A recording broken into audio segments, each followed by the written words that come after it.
Employee with experience or without experience? Alin ang mas mura? Kung may experience ang hinahire mo, you save time.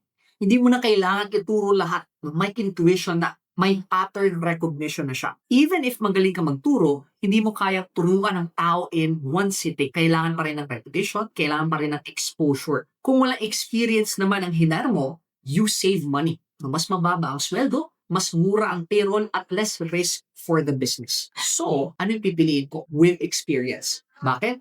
Kasi nasa stage ako sa negosyo ko na hindi pera ang kulang sa akin, kundi oras. Wala na akong time mag-train. Wala na akong time para bigyan sila ng oras to learn. Gusto ko, may results ka agad from day one. Kaya lang, hindi ito applicable sa lahat. Magdedepende ito sa stage ng negosyo mo. Kung nagsisimula ka pa lang, wala ka pang enough savings, wala ka pang cash flow, wala kang choice, start ka talaga muna without experience. Pero once nagsimula ka ng kumita, reinvest ka na sa team na may experience. Kumbaga, if you have the time but no money, use time to make money. But if you have the money but no time, use money to make time.